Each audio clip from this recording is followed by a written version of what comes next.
Hello, friends. It's me, Kat, again. This is part 3 of the reading of my personal handwritten copy of the Bhagavad Gita, which I wrote out myself by hand in 2013. There we have it. We're up to chapter 8. And there's a few words here which I'm going to give you before I get started, in case you want to go ahead and Google them in advance. I'll spell them for you. The first is Adhyatma, Adhyatma. The second is Adibhuta, Adhibhuta. And Adhideva, Adhidaiva. Also, the Adhyajna, Adhyajna.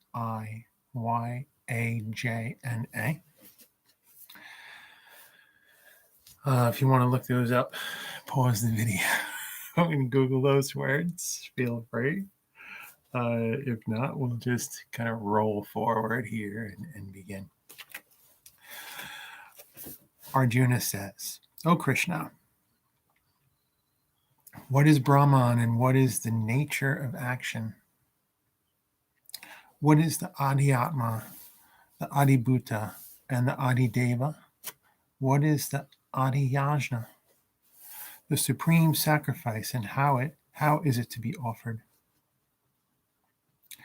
How are the self-controlled united with you at the time of death?" Krishna says, "My highest nature, the imperishable Brahman, gives every creature its existence and lives in every creature as the Adhyatma. My action is creation and the bringing forth of creatures. The Adibhuta is the perishable body. The Adideva is Purusha, which is another word, Purusha, eternal spirit.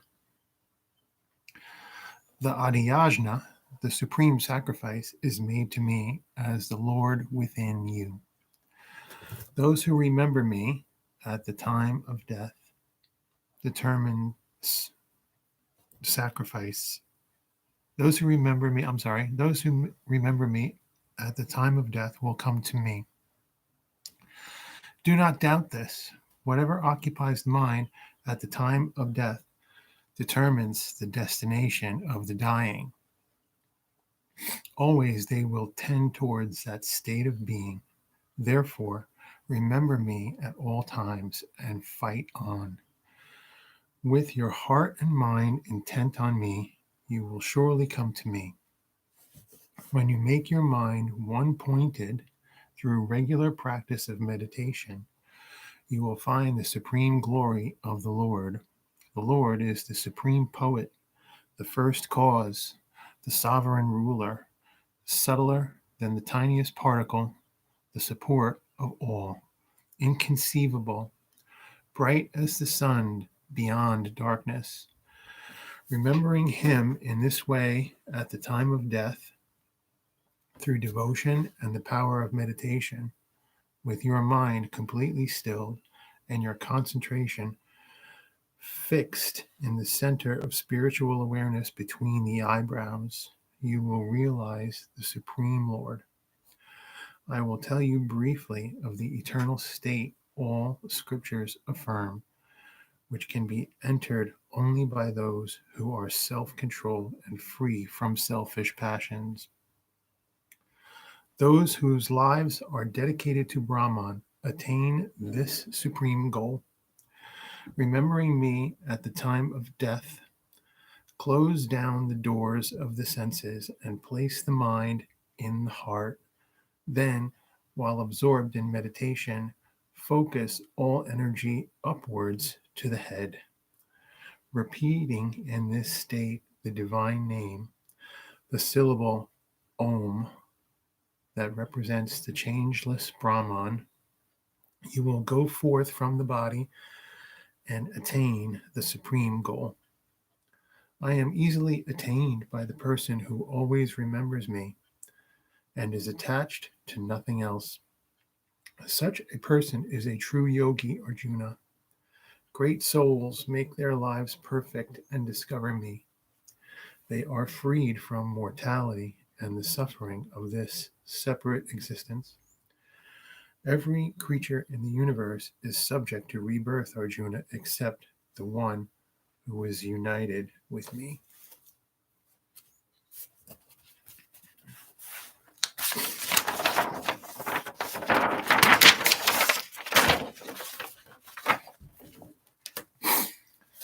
Those who understand the cosmic laws know that the day of Brahma ends after 1,000 yugas, and the night of Brahma ends after 1,000 yugas.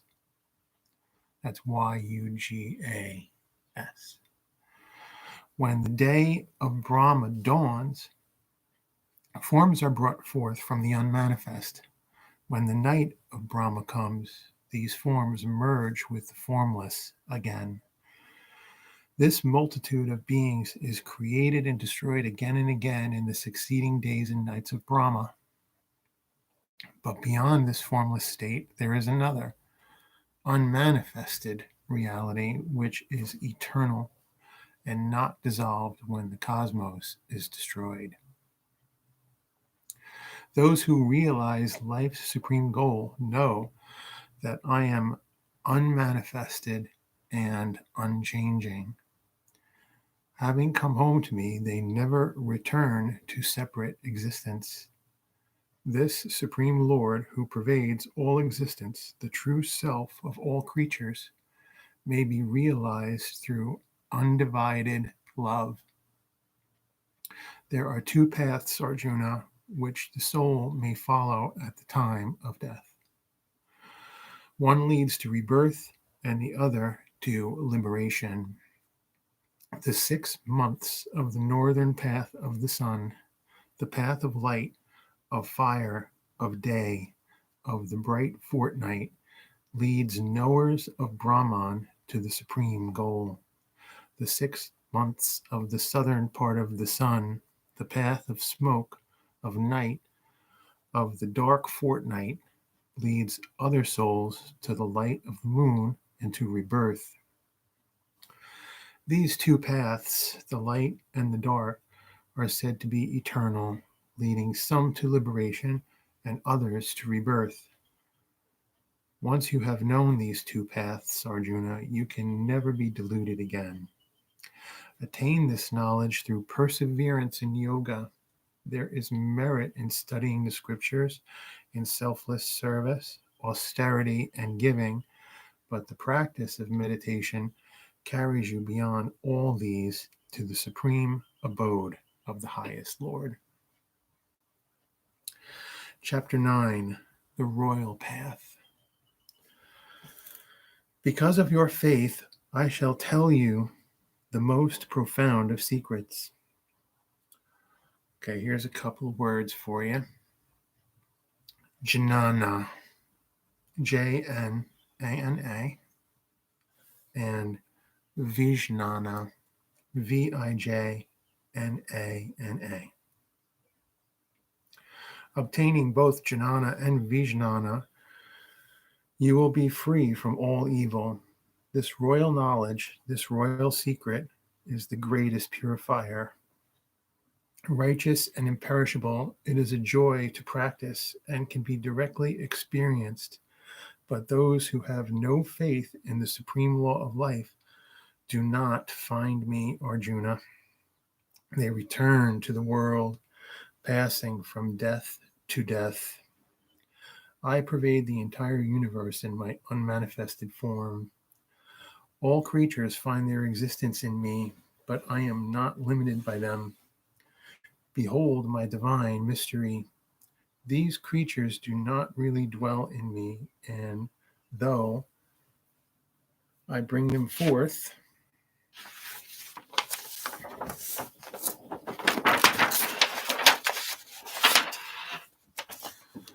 and support them, I am not confined within them. They move in me as the winds move in every direction in space. At the end of the eon, those creatures return to unmanifested matter. At the beginning of the next cycle, I send them forth again, controlling my prakriti. Again, that's Prakriti. It's a word that recurs. Again and again, I bring forth these myriad forms and subject them to the laws of Prakriti. None of these actions bind me, Arjuna. I am unattached to them, so they do not disturb my nature. Under my watchful eye, the laws of nature take their course. Thus is the world set in motion, and thus the animate and the inanimate are created. The foolish do not look beyond physical appearances to see my true nature as the Lord of all creation. The knowledge of such deluded people is empty. Their lives are fraught with disaster and evil, and their work and hopes are all in vain. But truly great souls seek my divine nature. They worship me with a one-pointed mind, having realized that I am the eternal source of all. Constantly striving, they make firm their resolve and worship me without wavering. Full of devotion, they sing of my divine glory. Others follow the path of jnana, spiritual wisdom. They see that where there is one, that one is me. Where there are many, all are me. They see my face everywhere. I am the ritual and the sacrifice. I am true medicine and the mantram. I am the offering and the fire which consumes it, and he to whom it is offered. I am the father and the mother of this universe, and its grandfather too. I am its entire support. I am the sum of all knowledge, the purifier, the syllable Om. I am the sacred scriptures, the Rig, the Yajur, and the Sama Vedas. I am the goal of life, the Lord and support of all, the inner witness, the abode of all. I am the only refuge, the one true friend. I am the beginning, the staying, and the end of creation. I am the womb and the eternal seed. I am the heat. I give and withhold the rain. I am immortality and I am death. I am what is and what is not. Those who follow the rituals given in the Vedas, who offer sacrifices and take soma, free themselves from evil and attain the vast heaven of the gods, where they enjoy celestial pleasures. When they have enjoyed these fully, their merit is exhausted and they return to this land of death. Thus, observing Vedic rituals, but caught in an endless chain of desires, they come and go. Those who worship me and meditate on me constantly, without any other thought, I will provide for all their needs. Those who worship other gods with faith and devotion also worship me, Arjuna, even if they do not observe the usual forms. I am the object of all worship, its enjoyer and Lord, but those who fail to realize my true nature must be reborn. Those who worship the Devas will go to the realm of the Devas. Those who worship their ancestors will be united with them after death. Those who worship phantoms will become phantoms, but my devotees will come to me. Whatever I am offered in devotion with a pure heart, a leaf, a flower, fruit, or water, I partake of that love offering. Whatever you do, make it an offering to me. The food you eat, the sacrifices you make, the help you give, even your suffering. In this way, you will be freed from the bondage of karma and from its results, both pleasant and painful. Then, firm in renunciation and yoga, with your heart free, you will come to me. I look upon all creatures equally. None is less dear to me, and none is more dear. But those who worship me with love live in me, and I come to life in them. Even a sinner becomes holy when he worships me alone with firm resolve. Quickly his soul conforms to Dharma, and he attains to boundless peace. Never forget this, Arjuna. No one who is devoted to me will ever come to harm. Those who take refuge in me, whatever their birth, race, sex, or caste, will attain the supreme goal. This realization can be attained even by those whom society scorns. Kings and sages, too, seek this goal with devotion.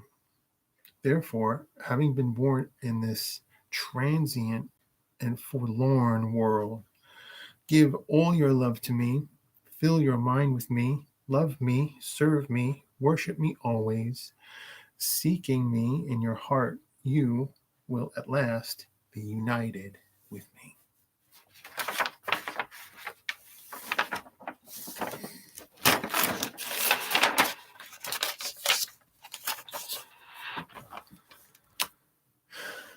Chapter 10, Divine Splendor.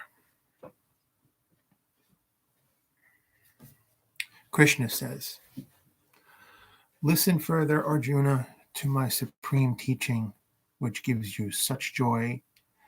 Desiring your welfare, O strong armed warrior, I will tell you more. Neither gods nor sages know my origin, for I am the source from which the gods and sages come. Whoever knows me as the Lord of all creation, without birth or beginning, knows the truth and frees himself from all evil. Discrimination, wisdom, understanding, forgiveness, truth, self-control, and peace of mind. Pleasure and pain, birth and death, fear and courage, honor and infamy, nonviolence, charity, equanimity, contentment, and perseverance and spiritual disciplines. All the different qualities found in living creatures have their source in me. The 7 great sages and the 4 ancient ancestors were born from my mind and received my power. From them came all the creatures of this world. Whoever understands my power and the mystery of my manifestations comes without doubt to be united with me. I am the source from which all creatures evolve. The wise remember this and worship me with loving devotion. Their thoughts are all absorbed in me, and all their vitality flows to me, teaching one another, talking about me always. They are happy and fulfilled. To those steadfast in love and devotion, I give spiritual wisdom so that they may come to me. Out of compassion, I destroy the darkness of their ignorance. From within them, I light the lamp of wisdom and dispel all darkness from their lives. Arjuna says, you are Brahman supreme, the highest abode, the supreme purifier, the divine, eternal spirit, first among the gods, unborn and infinite, the great sages and seers, Narada, Asita, Devala, and Vyasa too have acclaimed you this. Now you have declared it to me yourself. Now, O Krishna, I believe that everything you have told me is divine truth. O Lord, neither gods nor demons know your real nature. Indeed, you alone know yourself. O Supreme Spirit, you are the source of being and the master of everyday creature, God of gods, the Lord of the universe. Tell me all of your divine attributes, leaving nothing unsaid. Tell me of the glories with which you fill the cosmos, Krishna. You are a supreme master of yoga. Tell me how I should meditate to gain constant awareness of you. In what things and in what ways should I meditate upon you? O Krishna, you who stir up people's hearts,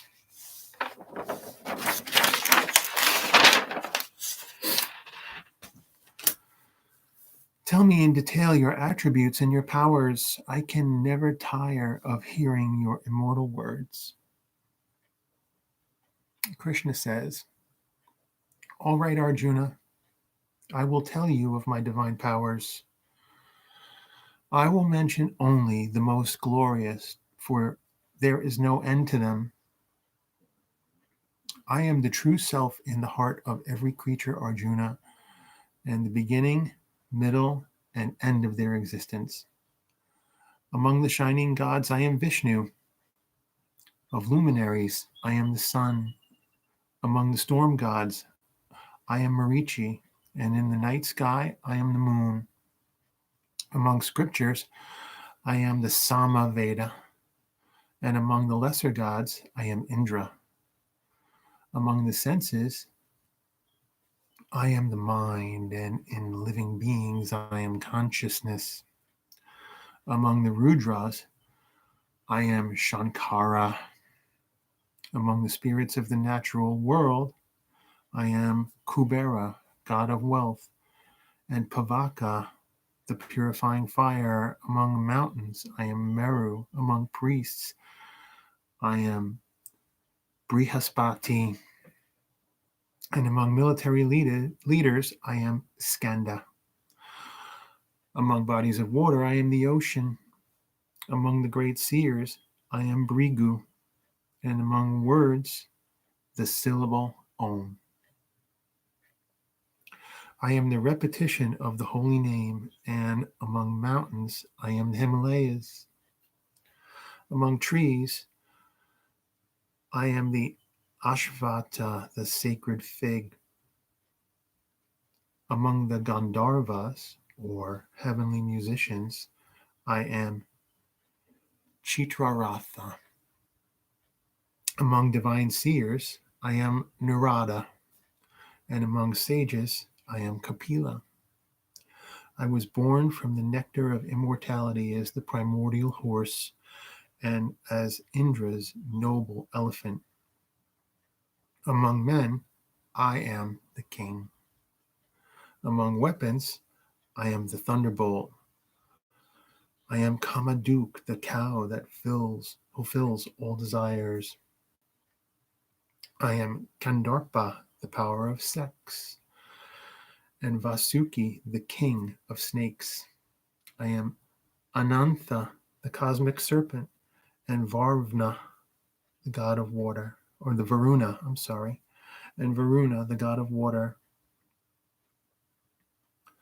I am Aryaman among the noble ancestors. Among the forces that restrain, I am Yama, the god of death. Among animals, I am the lion. Among birds, the eagle Garuda. I am Prahlada, born among the demons, and of all that measures, I am time. Among purifying forces, I am the wind. Among warriors, I am Rama. Of water creatures, I am the crocodile, and of rivers, I am the Ganges. I am the beginning, the middle, and end of creation. Of all the sciences, I am the science of self-knowledge, and I am logic in those that debate.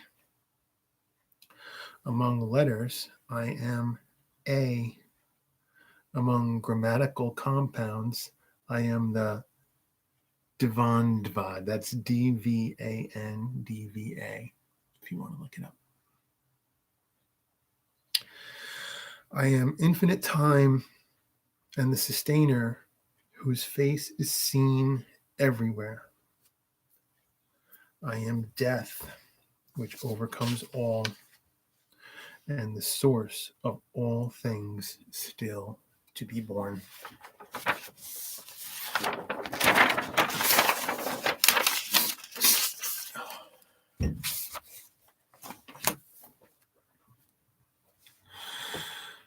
I am the feminine qualities: fame, beauty, perfect speech, memory, intelligence, loyalty, and forgiveness.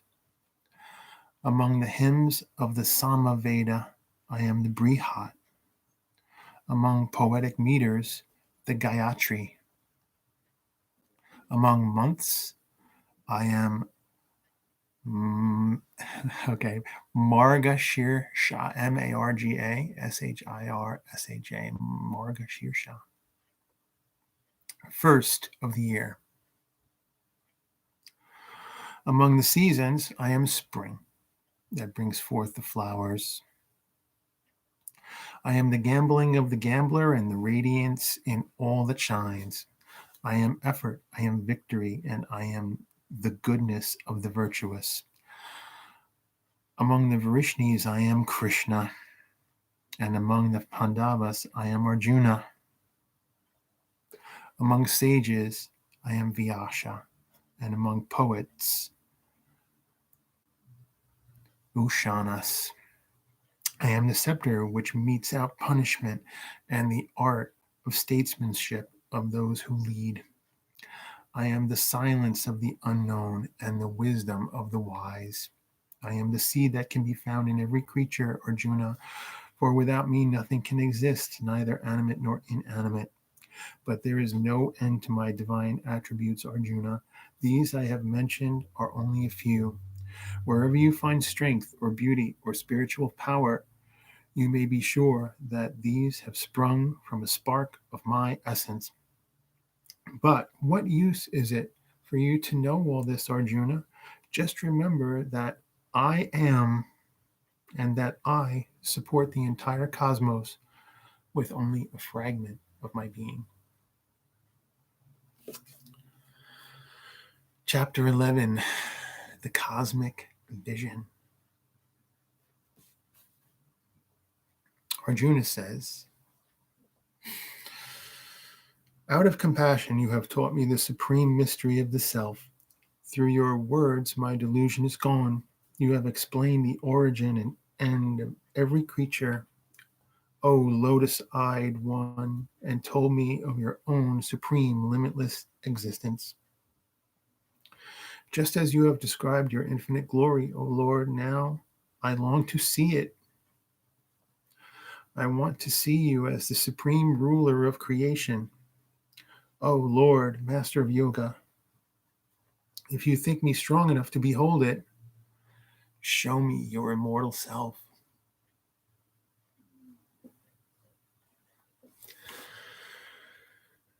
Krishna says, behold, Arjuna, a million divine forms with an infinite variety of color and shape. Behold the gods of the natural world and many more wonders never revealed before.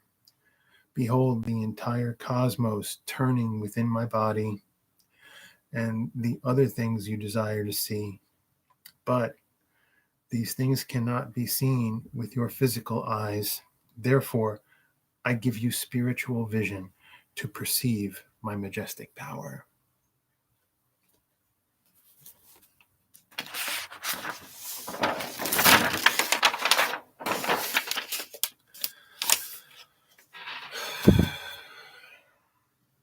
Sanjaya The narrator writes, having spoken these words, Krishna, the master of yoga, revealed to Arjuna his most exalted lordly form. He appeared with an infinite number of faces, ornamented by heavenly jewels, displaying unending miracles and the countless weapons of his power. Clothed in celestial garments and covered with garlands, sweet smelling with heavenly fragrances, he showed himself as the infinite Lord, the source of all wonders, whose face is everywhere. If 1,000 suns were to rise in the heavens at the same time, the blaze of their light would resemble the splendor of that supreme spirit. There, within the body of the God of gods, Arjuna saw all the manifold forms of the universe united as one. Filled with amazement, his hair standing on end in ecstasy, he bowed before the Lord with joined palms and spoke these words. O Lord, I see within your body all the gods and every kind of living creature. I see Brahma, the creator, seated on a lotus. I see the ancient sages and the celestial serpents. I see infinite mouths and arms, stomachs and eyes, and you are embodied in every form. I see you everywhere without beginning, middle, or end. You are the Lord of all creation, and the cosmos is your body. You wear a crown and carry a mace and a discus. Your radiance is blinding and immeasurable. I see you who are so difficult to behold, shining like a fiery sun in every direction. You are the supreme, changeless reality, the one thing to be known. You are the refuge of all creation, the immortal spirit, the eternal guardian of eternal Dharma. You are without beginning, middle, or end. You touch everything with your infinite power. The sun and the moon are your eyes, and your mouth is fire. Your radiance warms the cosmos. O Lord, your presence fills the heavens and the earth and reaches in every direction. I see the three worlds trembling before this vision of your wonderful and terrible form. The gods enter your being, some calling out and greeting you in fear. Great saints sing your glory, praying, may all be well. The multitudes of gods, demigods, and demons are all overwhelmed by the sight of you. O mighty Lord, at the sight of your myriad eyes and mouths, arms and legs, stomachs and fearful teeth, I and the entire universe shake in terror.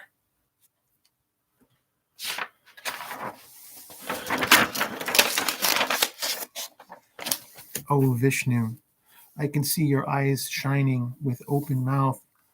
You glitter in an array of colors, and your body touches the sky. I look at you, and my heart trembles. I have lost all courage and all peace of mind when I see your mouths with their fearful teeth, mouths burning like fires at the end of time. I forget where I am and have no place to go. O Lord, you are the support of the universe. Have mercy on me. I see all the sons of Dhritarashtra. I see Bhishma, Drona, and Karna. I see our warriors and all the kings who are here to fight.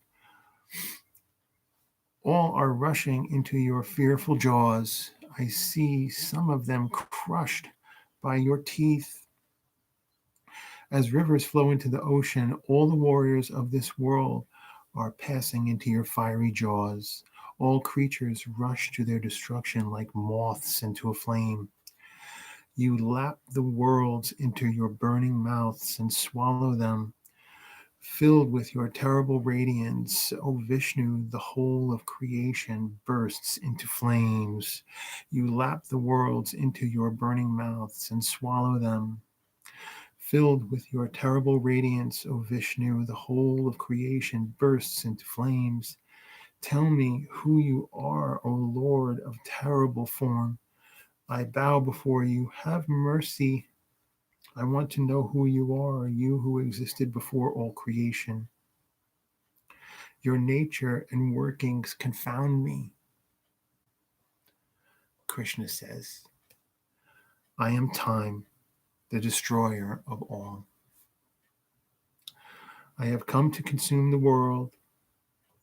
Even without your participation, all the warriors gathered here will die.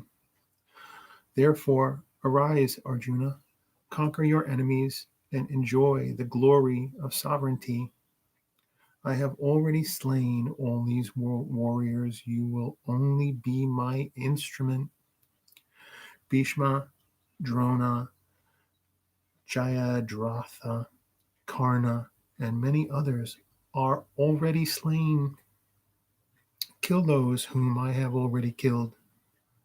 Do not hesitate. Fight in this battle, and you will conquer your enemies. Sanjaya, the narrator, writes, having heard these words, Arjuna trembled in fear. With joined palms, he bowed before Krishna and addressed him, stammering, O Krishna, it is right that the world delights and rejoices in your praise, that all the saints and sages bow down before you, and all evil flees before you to the four corners of the universe. How could they not worship you, O Lord?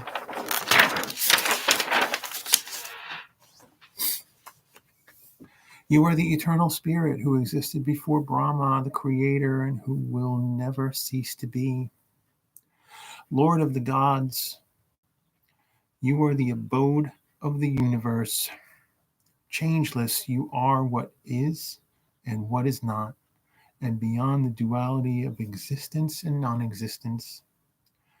You are the first among the gods, the timeless spirit, the resting place of all beings. You are the knower and the thing which is known. You are the final home. With your infinite form, you pervade the cosmos.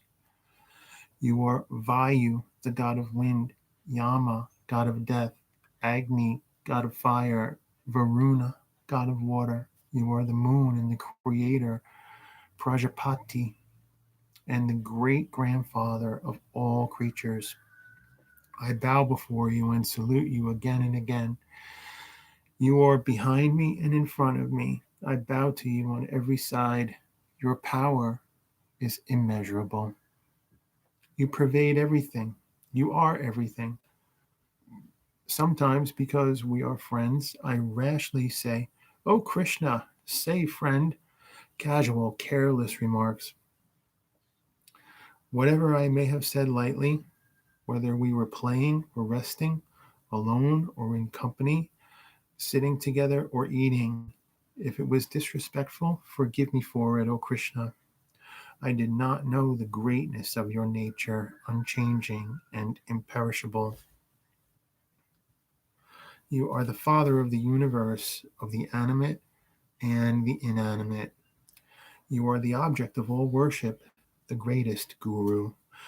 There is none to equal you in the three worlds. Who can match your power? O gracious Lord, I prostrate myself before you and ask for your blessing. As a father forgives his son, or a friend, or a lover his beloved, so should you forgive me. I rejoice in seeing you as you have never been seen before, yet I am filled with fear by this vision of you as the abode of the universe. Please let me see you again as the shining God of all gods. Though you are the embodiment of all creation, let me see you again, not with 1,000 arms, but with 4, carrying the mace and discus and wearing a crown.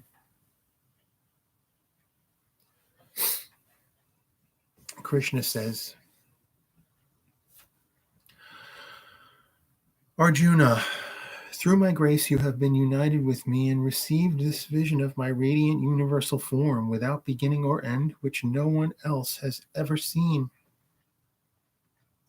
Not by knowledge of the Vedas, nor sacrifice, nor charity, nor rituals, nor even by severe asceticism has any other mortal seen what you have seen, O heroic Arjuna. Do not be troubled. Do not fear my terrible form.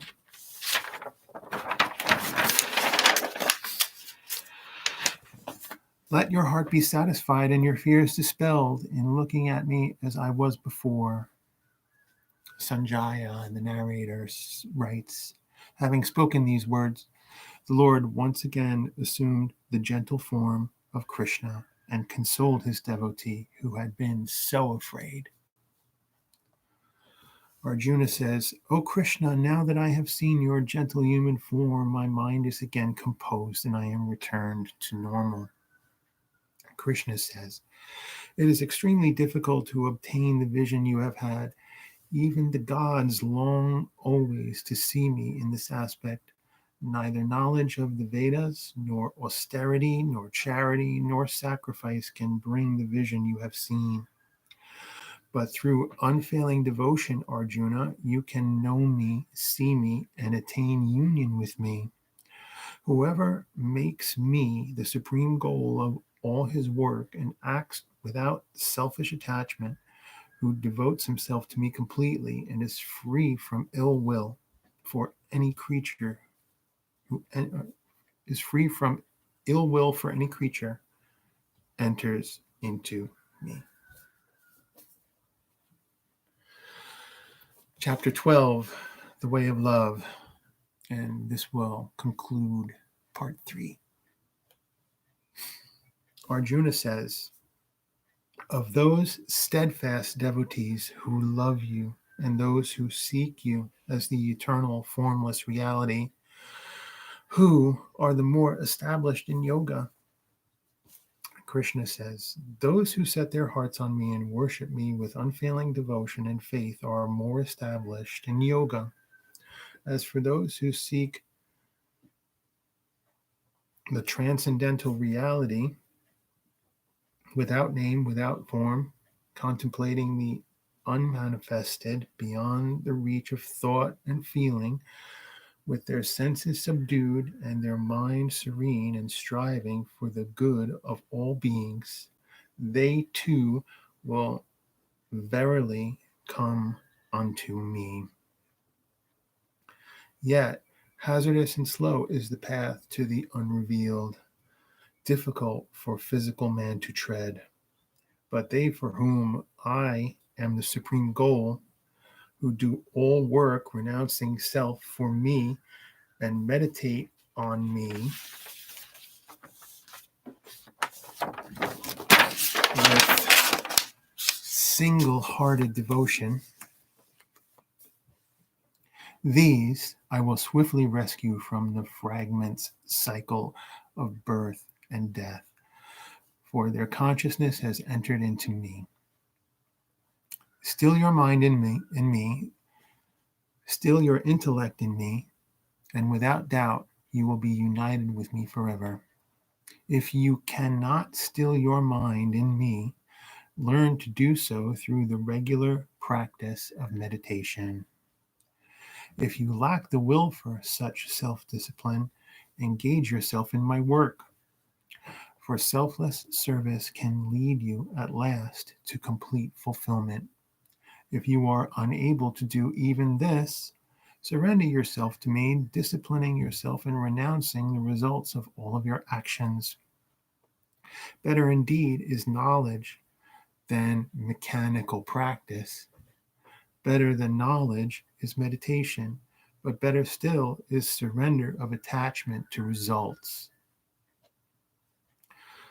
Because there follows immediate peace, that one I love is incapable of ill will, who is friendly and compassionate, living beyond the reach of I and mine, and of pleasure and pain, patient, contented, self-controlled, firm in faith, with all his heart and all his mind given to me. With such a one, I am in love, not agitating the world or by it agitated. He stands above the sway of elation, competition, and fear. He is my beloved. He is detached, pure, efficient, impartial, never anxious, selfless in all his undertakings. He is my devotee, very dear to me. He is dear to me who runs not after the pleasant or away from the painful, grieves not, lusts not, but lets things come and go as they happen. That devotee who looks upon friend and foe with equal regard, who is not buoyed up by praise, nor cast down by blame, alike in heart and cold, alike in heat and cold, pleasure and pain, free from selfish attachments, the same in honor and dishonor, quiet, ever full, in harmony everywhere, firm in faith. Such a one is dear to me. Those who meditate upon this immortal Dharma, as I have declared it, full of faith and seeking me as life's supreme goal, are truly my devotees, and my love for them is very great. Here ends part 3. Have a lovely day.